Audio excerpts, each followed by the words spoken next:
नमस्कार शिक्षकों, आप सभी का बहुत बहुत स्वागत है आपके अपने करंट हेवन के यूट्यूब चैनल पर। आशा करते हैं बेहतरीन होंगे और अपनी जो पढ़ाई है आप कंटिन्यू रखे होंगे। मेरे भाई, आपको पता होना चाहिए कि आपके सीटेट के एग्ज़ाम बहुत जल्द लगने वाले हैं और इस वजह से भी आप अपने तैयारी को बेहतरीन बनाइए। अगर तैयारी हो चुकी है तो उसको और बेहतरीन बनाइए, रिवाइज़ करिए मेरे भाई। जो चीज़ें टेस्ट सीरीज हैं उसको ज़्यादा से ज़्यादा फॉलो करिए, क्योंकि सीटेट मौका बहुत कम देता है मेरे भाई। और आपको पता है सीटेट भले ही थोड़ा आसान होता है, लेकिन कितने परसेंट बच्चे पास होते हैं यह आपको पता है। और यूपी टेट थोड़ा सा इससे वास्ट होता है, लेकिन फिर भी इससे कई गुना ज़्यादा बच्चे उसमें पास होते हैं। आपको ये सारी चीज़ें पता हैं, अगर फिर भी पता होते हुए भी अगर आप तैयारी नहीं कर रहे हो मेरे भाई अभी से, तो ये आपकी लापरवाही है। अगर बहुत ही ज़्यादा नॉलेजेबल पर्सन हो तो कोई बात नहीं मेरे भाई, आप तैयारी बाद में करना, है ना। तो हम तैयारी करना शुरू कर दी है मेरे भाई, आप भी तैयारी करना शुरू कर दीजिए।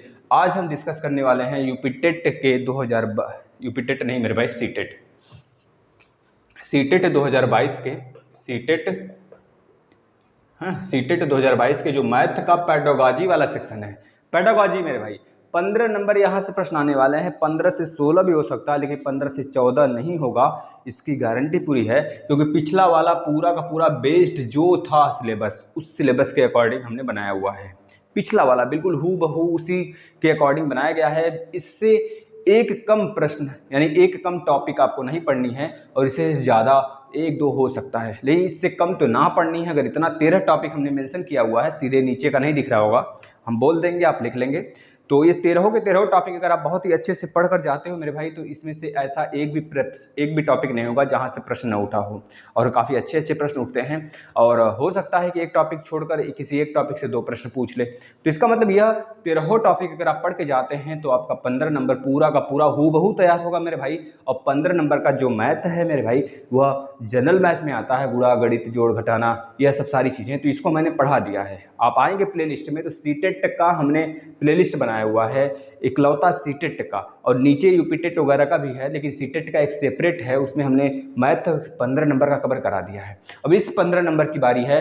अब हम आज तो सिलेबस डिस्कस करेंगे, लेकिन कल से मेरे भाई इस पे एक एक टॉपिक हम कर इसको 13 दिन में खत्म करेंगे। एक टॉपिक एक दिन में, जो बड़ा टॉपिक होगा उसे 2 दिन में करेंगे। 13 दिन में खत्म करने के बाद इस पर एक ऐसा संपूर्ण लेक्चर लाएंगे मेरे भाई, जिसमें कम से कम नहीं तो 200 से 150 प्रश्न होंगे जो आप सॉल्व करेंगे। इस तरह से तैयारी कराएंगे। जैसे ही मैथ का सेक्शन समाप्त होगा मेरे भाई, उसी तरह सेम हम ऐसे ही सेम ईवीएस का सेक्शन स्टार्ट करेंगे मेरे भाई, क्योंकि वह भी सिलेबस थोड़ा वास्ट है, बच्चे फंसते हैं। इसके बाद सीडीपी स्टार्ट करेंगे मेरे भाई। सीडीपी हमने कवर करा दिया है एक बार, अगर आप देखना चाहते हैं तो आएंगे, प्लेलिस्ट में मिल जाएगा। चलिए अब हम देख लेते हैं एक एक करके फटाफट कि किस प्रकार से प्रश्न हैं और टॉपिक कौन कौन से हैं। वैन हिले के ज्यामिति अधिगम मेरे भाई।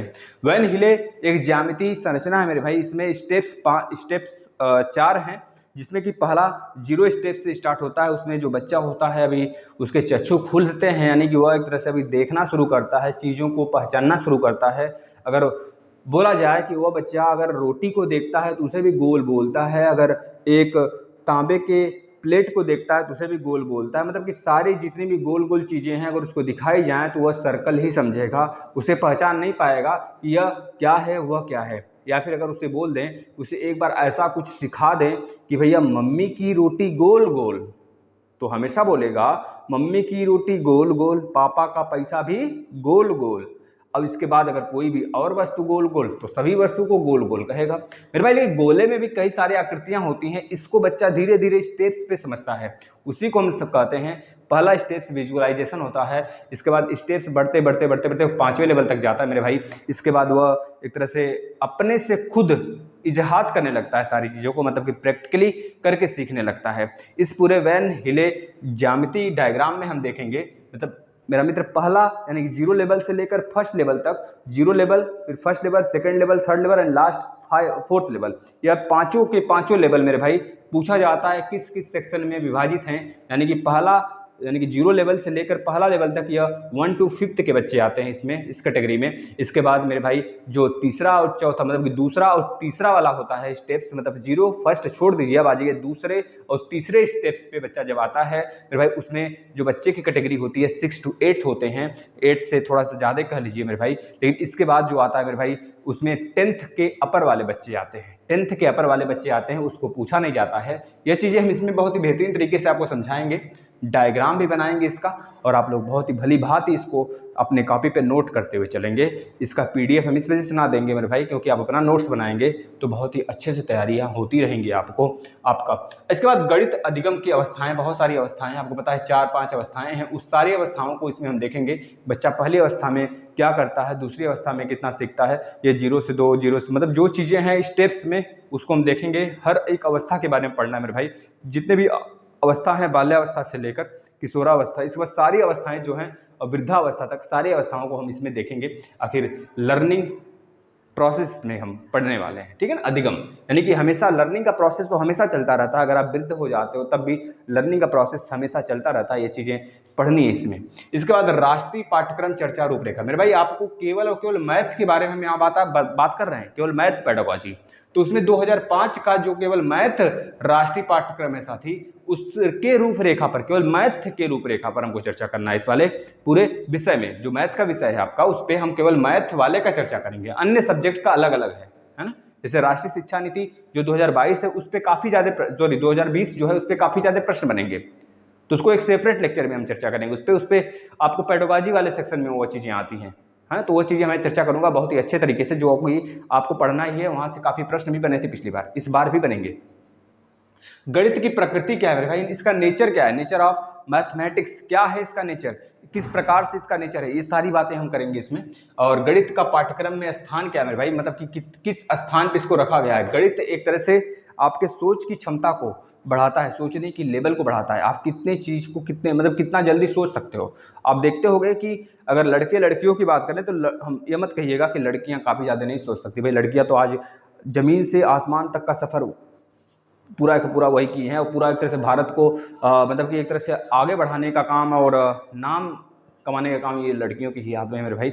ये नहीं कहेंगे हम कि लड़कियां कुछ नहीं कर सकती, लड़कियां आज जो कर सकती हैं लड़के ना कर सकते मेरे भाई, ये चीज़ें भी हैं दिमाग में, ठीक है ना।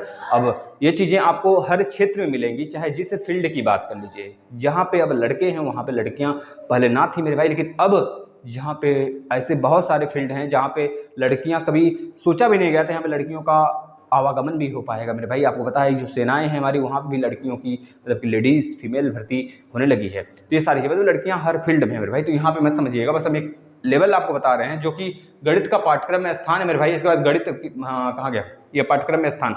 अब गणित का पाठ्यक्रम में स्थान मेरे भाई क्यों होता है, जैसे कि आप किसी चीज़ को कितना ज़्यादा हैंडल कर पाते हो, कितनी तेजी तरीके से सोच पाते हो, इस चीज़ को इसमें हम बयां करेंगे और पूरी चीज़ें इसमें पढ़नी है हमको, इस चीज़ को देखेंगे। और कहा जाता है कि लड़कियों की थोड़ी सी विजुअलाइजेशन पावर जो होता है ना, थोड़ी सी कम होती है, मतलब वो सोचना कम जानती हैं, कहा जाता है। वैसा कुछ नहीं है, हमें नहीं लगता ऐसा कुछ होगा। वैसे तो कहते हैं कि 1300 ग्राम का दिमाग उनका होता है, लगभग 50 ग्राम कम का होता है। 50 ग्राम भले ही कम का होता है मेरे, लेकिन शार्पनेस लड़कियों के दिमाग में ही होती है। ये चीज़ें भी हमें पता होना चाहिए। इसके बाद गणित की भाषा, इसमें हम लोग देखेंगे गणित की भाषा क्या है मेरे भाई, गणित का लैंग्वेज क्या है, इसके बारे में हम पढ़ेंगे। इसके बाद सामुदायिक गणित क्या है। सामुदायिक गणित मतलब एक तरह से जब समाज में आप बैठते हो तो उस समय वह चीज़ें किस प्रकार से, हम वहाँ पे विस्तार रूप से इसको देखेंगे। इसके बाद मेरे भाई औपचारिक एवं अनौपचारिक मूल्यांकन, इसको भी बहुत बेहतरीन तरीके से पढ़ेंगे मेरे भाई। अगर इसके नीचे ना दिख रहा हो तो सुन लेना। गणित शिक्षण की समस्याएं हैं, गणित शिक्षण में क्या समस्याएं आती हैं, क्या बाधाएं होती हैं मेरे भाई, उसके बारे में देखेंगे। किसी चीज़ को जैसे आप जोड़ना घटाना देखते हो तो जोड़ घटाना हम नॉर्मल पर्सन कर सकते हैं, लेकिन गणित शिक्षण में बाधाएं, अगर हम एक बाधा रहित बच्चे को, बाधा सहित बच्चे को ले लें जो कि थोड़े से कम सुनता है, जो थोड़े से हकलाता है बोलने मेरे भाई, और थोड़े से उसकी लिखावट में प्रॉब्लम है, उसकी हाथ में दिक्कत है, नहीं पकड़ सकता पेन को कायदे से, मतलब कि ऐसा बच्चा जो कि थोड़े से बाधाओं से ग्रसित है, जो कि एक तरह से अधिगम बाधा जिसे हम बोल सकते हैं। तो उस प्रकार की बातें इसमें हम जिक्र करेंगे थोड़ा सा, और आप लोग देखेंगे ना गणित शिक्षण की समस्याएं कहाँ पे हमें देखने को मिलती हैं। त्रुटि विश्लेषण मेरे भाई, इसमें अगर नहीं दिख रहा है आपको तो यहाँ से लिख लेना, 10वां नंबर जो है नेक्स्ट जो है इसके बाद वाला, 9वां के बाद वाला त्रुटि पढ़ना है, क्या क्या त्रुटियां हो सकती है मेरे भाई जो कि हमारे संज्ञान में रहनी चाहिए। त्रुटि क्या होता है, इसके बाद विश्लेषण क्या होता है मेरे भाई, जैसे कि हम बोल दें आपसे, अगर अभी बोल दिया जाए एक हमने मैप बनाया या फिर एक हमने आयत बनाया, इस आयत को आप विश्लेषित यानी एक्सप्लेन करिए मेरे भाई। तो अब इस आयत के बारे में आप यह बोलोगे इसमें 4 भुजाएं होती हैं, अब आप गोलाई प्रकार लाओगे, मतलब कि कैंपस लाओगे, इसके बाद स्केल्स लोगे, स्केल के बाद इसमें आप भुजाओं को इसके मापोगे, मापने के बाद इसका अरेंजमेंट करोगे, आखिर यह इसकी पैरामीटर क्या होनी चाहिए। जैसे हमको एक घर बनाना है, घर में एक रूम बनाना है, मान लीजिए जिस रूम में हम खड़े हैं ये 14 बाई ज़्यादा का है, 14 गुणे 14 का है क्या, कितना का होगा यार, 14, मतलब इसकी लंबाई तो 14 है, मतलब चौड़ाई 14 है और लंबाई की पता नहीं कितनी होगी, ज़्यादा ही है, हाँ अनुमान नहीं लग पा रहा है, मतलब कि मान सकते हो 14 20 मान सकते हो ना, 20 नहीं भाई 14 ही मान लो, 14 गुणे 14 का है रूम, मतलब स्क्वायर रूम है, लगभग 14 गुणे 14, हमको दोनों तरफ बराबर ही लग रहा है, 14 गुणे 14 समझ लेना, ये 14 गुणे 14 का रूम है। अब इसमें हमने विश्लेषण इसका किया कि भाई 14 गुणे 14 यानी कि अगर पैरामीटर निकालेंगे इसका तो 14 प्लस 14 गुणे 4 कर देंगे, पैरामीटर आ जाएगा, चारों तरफ का एडिशन हमने कर दिया, भुजा जोड़ दिया, पैरामीटर आ गया। यह विश्लेषण के अंतर्गत आ जाता है। किसी माप की अगर उसके अंदर कुछ त्रुटियां आ जाएं, अगर कोई दूसरा आकर मेजर करे, नहीं भाई 14 गुणे 14 नहीं 14 गुणे 13 है या फिर 14 गुणे 15 है, तो वहाँ पे त्रुटि हमको देखने को मिलती है।